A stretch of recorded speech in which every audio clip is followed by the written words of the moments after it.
O altar é onde nós temos a representação, o simbolismo de Deus, do trono de Deus. Todas as vezes que Abraão teve com Deus, naquele lugar onde ele teve uma experiência com Deus, ele construía um altar de pedra, e ali ele oferecia os seus sacrifícios para glorificar a Deus.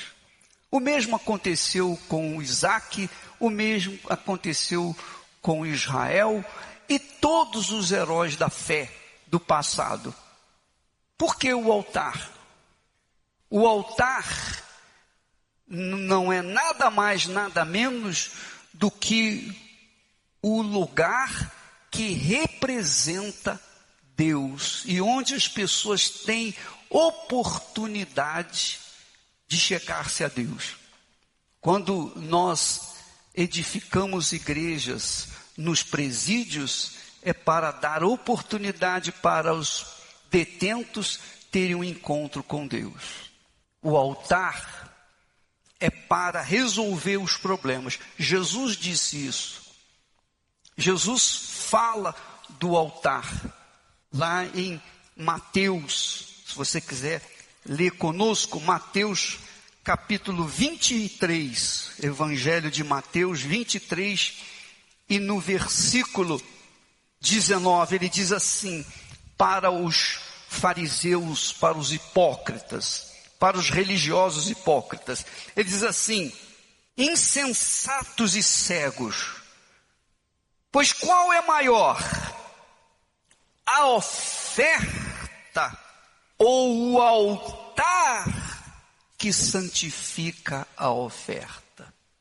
Ora, se o altar fosse algo físico apenas, ele não serviria para santificar a oferta. O altar que santifica a oferta é um local sagrado, santo. Nós não temos imagens, nós não temos nenhuma imagem, porque o altar já é suficiente, ele santifica a oferta. Como ele poderia santificar a oferta se ele não tivesse vida? E que autoridade tem o altar para santificar a oferta? Que autoridade? A autoridade do próprio Deus. Quando Deus criou os céus e a terra, só para você ter uma ideia maior a respeito do altar, da importância do altar. Quando Deus criou os céus e a terra, o homem, o jardim, ele plantou um jardim para que o homem vivesse naquele lugar magnífico. E ele mantinha uma comunhão diária com o homem, Adão e Eva. Então, no jardim do Éden, não havia altar. E por que não havia altar? Porque a presença de Deus era constante na vida de Adão e Eva. Então não havia altar, não havia oferta, não havia dízimo, não havia sacrifícios. Tudo o que nós temos visto e feito hoje em dia, não havia naquela época. Porque o altar tornou-se o ponto de encontro com Deus. O ponto de encontro com Deus. Quando o homem pecou, quando o homem errou, quando o homem desobedeceu a Deus, então, para que este homem pudesse ter a chance, a oportunidade de se voltar para Deus, Deus instituiu o altar. E no altar, Deus sacrificou um animal inocente para poder cobrir o pecado de Adão e Eva. Compreende o que eu estou falando? Então, quando nós fazemos uma igreja, o local mais importante da igreja é o altar. Na realidade, a igreja é o que cobre o altar. É o que guarda, protege o altar da chuva, da tempestade, etc, etc. Mas o mais importante deste local não é o exterior, não é a beleza, mas está aqui, no altar. Então o altar foi criado pelo próprio Deus, para que o homem pudesse retornar para Ele, ter um encontro com Ele. Porque a partir do pecado, houve separação do homem com Deus. Por causa do pecado. O pecado fez o homem injusto, sujo, imundo. Como que Deus, que é justiça, que é santo, que é puro, iria conviver com uma pessoa impura, suja, imunda? Você teria coragem de estar bem arrumado, banhado, perfumado, limpo, entrar no chiqueiro do porco e se envolver lá com os porcos, brincar com os porcos? Não. Assim também é Deus. Ele é santíssimo. Ele é santíssimo. E para que ele possa ter comunhão com o homem, esse homem tem que ser limpo, puro, santificado, tem que ter, no mínimo, a natureza divina, a natureza de Deus, para que então ele possa estar em comunhão com o Altíssimo. Esse homem tem que ser justo, para que possa andar com a justiça. Se é injusto, não tem direito de andar com a justiça. Entende o que eu estou falando? Sim ou não? Deus criou o altar para que as pessoas pudessem colocar suas vidas, sacrificar suas vidas, dedicar suas vidas 100%, para que então Ele, Deus, viesse santificar essas vidas e fazê-las novas criaturas. O altar é para isso. O altar é para que você mude a sua vida, porque é no altar que ela é santificada. Santificada quer dizer separada. A palavra santo quer dizer, a pessoa santificada quer dizer separada para Deus. Santo não é aquela pessoa com auréola na cabeça, não. Santo não é aquela pessoa que vive uma vida limitada, pautada na sua religiosidade. Não.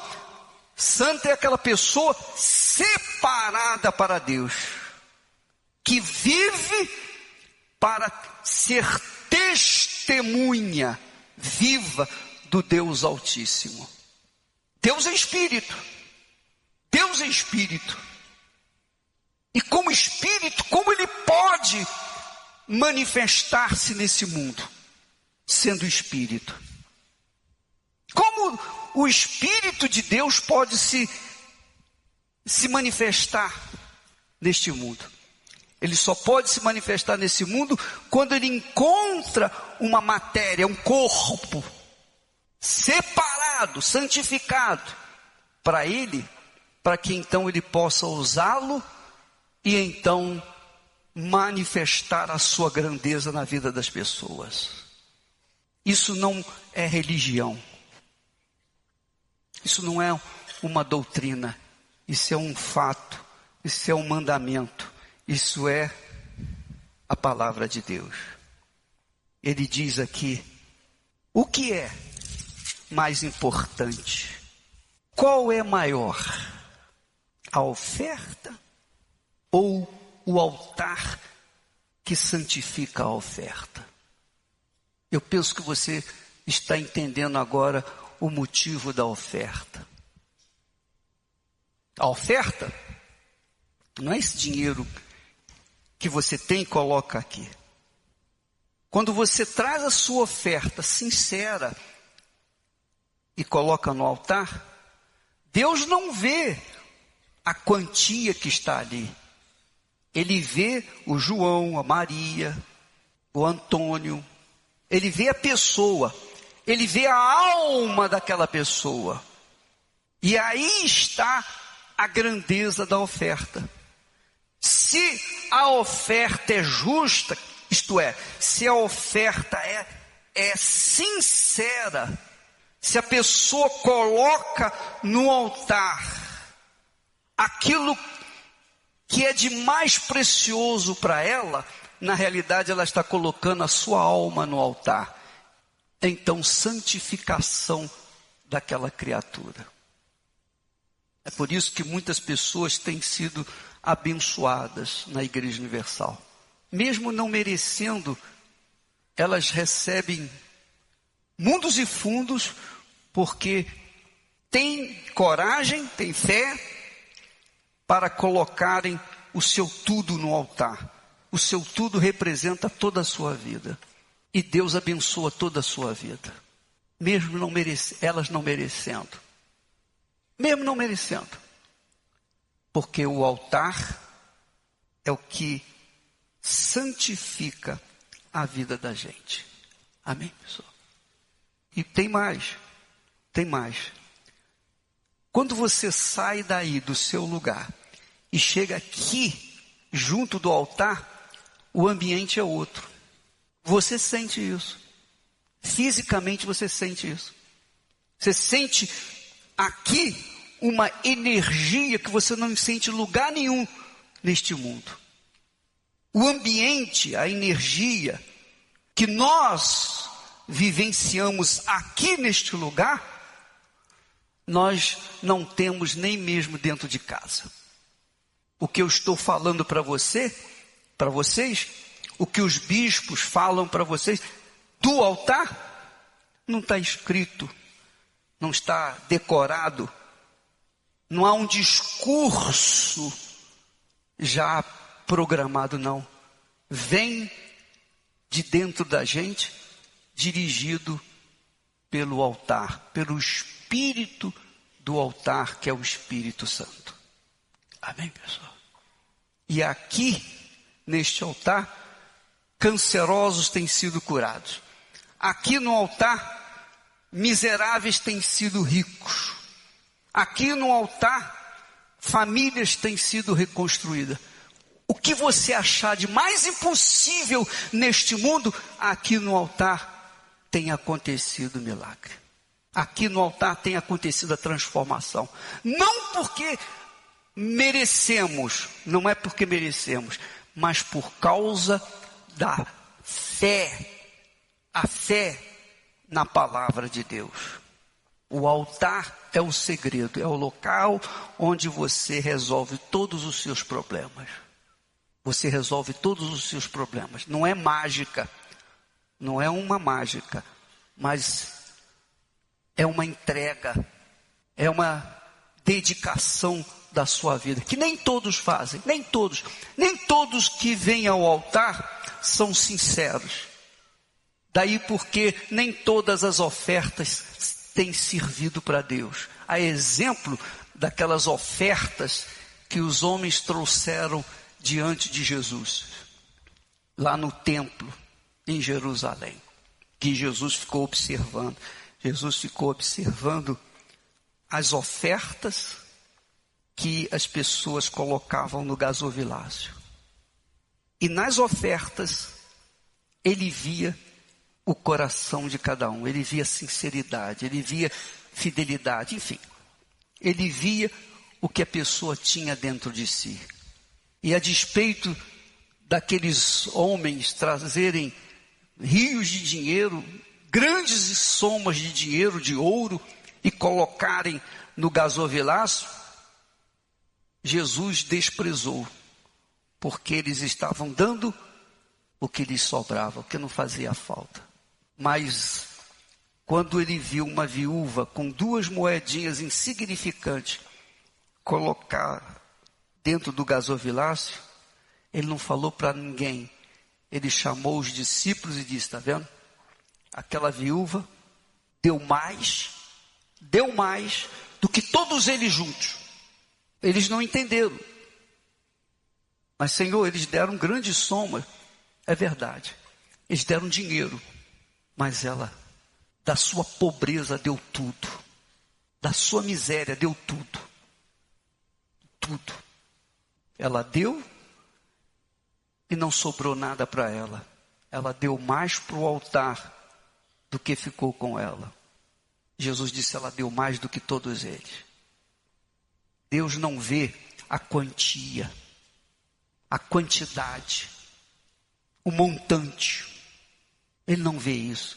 Ele vê a qualidade do que se coloca no altar. Porque quando uma pessoa considera o altar o próprio Deus, símbolo, tipo, representação de Deus, então ela faz o melhor no altar. É ou não é? E se ela faz o melhor, então ela recebe o melhor.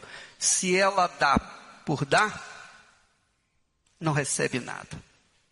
Não é abençoada. O altar santifica a oferta agradável a Deus, obviamente. Depois ele fala, no versículo 17, insensatos e cegos, qual é maior? O ouro ou o templo que santifica o ouro? Amém, pessoal? Então, o templo simboliza Deus. O altar é o próprio Deus para resolver os problemas das pessoas. Então, quando nós oramos para as pessoas, que nós trazemos as pessoas aqui no altar, as pessoas quando querem mudar de vida, oh meu Deus, eu quero sacrificar, porque o altar é um lugar alto onde se sacrifica. Então Deus criou o altar para sacrificar. Naquela altura, no Antigo Testamento, sacrificava-se animais. Com a vinda de Jesus, o altar foi o Calvário, quando ele sacrificou o filho dele. Mas depois que Jesus ressuscitou e ascendeu os céus, o sacrifício continuou da forma de entrega, porque Jesus sacrificou por nós e não temos que sacrificar por ele? Então aquela doutrina de, eu vivo pela graça de Deus, quer dizer que a graça de Deus te dá o direito de viver uma vida irregular e depois apelar para o sacrifício de Jesus? Não. É assim no casamento? Você casa com uma pessoa que sacrifica por você e não exige de você também o seu sacrifício? Sim ou não? Entende o que eu quero dizer? O relacionamento ser humano-Deus depende de sacrifício. Deus fez o dele, o ser humano tem que fazer também o dele. O casamento é a mesma coisa. Representa, a Bíblia fala que o homem representa Jesus e a esposa representa quem? A igreja. E para que o casamento possa se manter, o que é preciso fazer das duas partes? O que é preciso haver das duas partes? Sacrifício. Você tem que fazer sacrifício pelo seu marido e o seu marido tem que sacrificar por você. Permanentemente. Amém? Se você fizer isso, você vai manter o seu casamento. Se você não fizer, seu casamento não vai existir. E se você fizer isso em relação a Deus, você vai ter comunhão com Ele, você será santificada pelo altar. Se você não fizer, não conte com Deus. Não venha citar o Salmo 91 quando estiver dando dor de barriga. Não, quando você estiver apertado, não pega o Salmo 91 e cite, mencione, ore. Se você não está assumida na sua fé, no seu sacrifício, na sua entrega para com Ele. Como você vê Deus? Pense comigo. Raciocina. Como você vê Deus? Como você vê Deus? Você acha que Deus é do meu tamanho? Do seu tamanho? Como é que você vê Deus? Deus é espírito. E Ele é grande. Ele está acima de tudo que existe em todo o universo. Ele está acima de tudo. Não existe nem oxigênio acima dele. Ele ocupa todos os espaços. Ele é grande. Quando você olha para os céus e olha para o infinito, Deus está te dando uma ideia da grandeza dele. Ele é grande. Quando você vê o imenso mar, quando você vê o sol, quando você vê tudo que Deus criou, você tem uma ideia da grandeza de Deus. Você acha que Ele, tão grande, tão poderoso, tão glorioso, vai aceitar o segundo lugar na sua vida? Você acha que Deus vai aceitar? Você acha que Deus vai aceitar? O Espírito de Deus vai aceitar ocupar parte de você?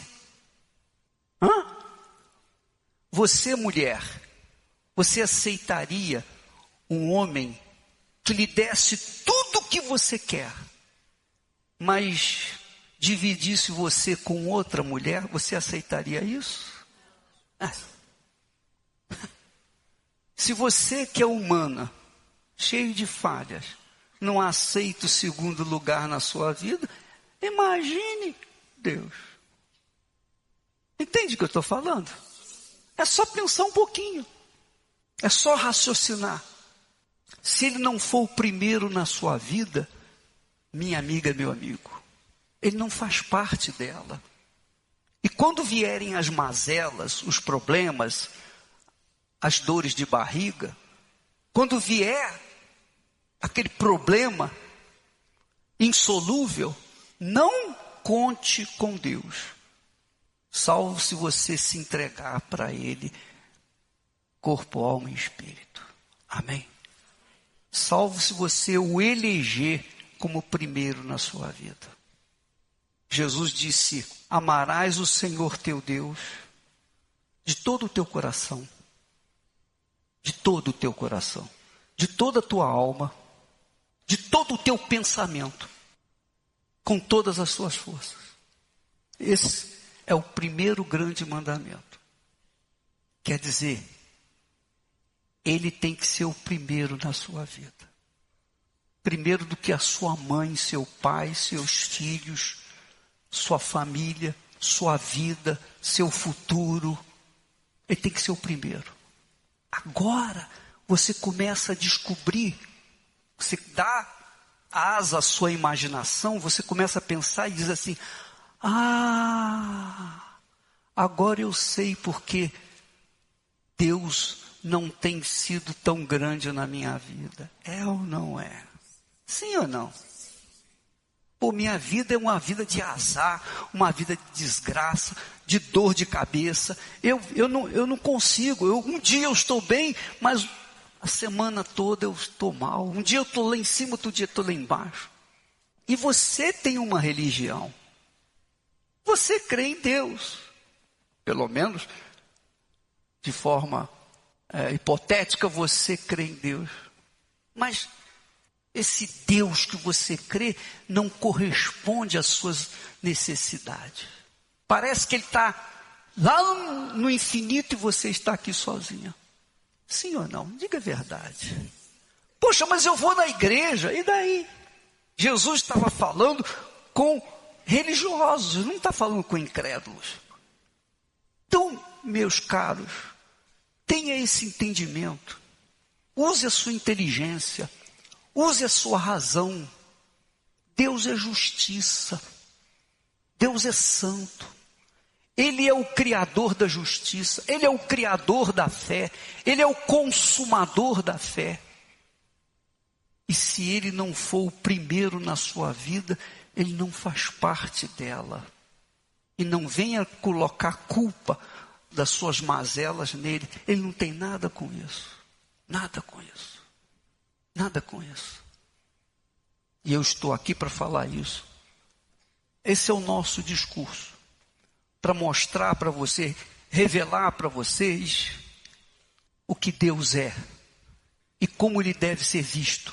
E como Ele deve ser considerado. Ele tem que ser o primeiro na sua vida. Se Ele for o primeiro na sua vida, a sua vida nunca mais vai ser o que tem sido até aqui. Nunca mais. Nunca mais.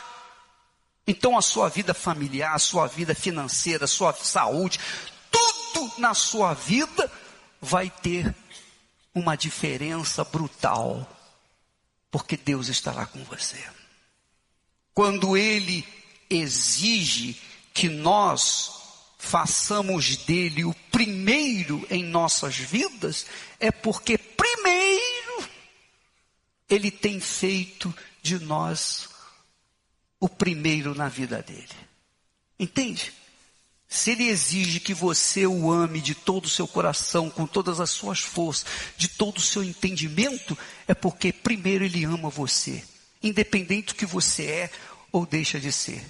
Mesmo que você não creia nele, mesmo que você o despreze, Ele ama você, de verdade.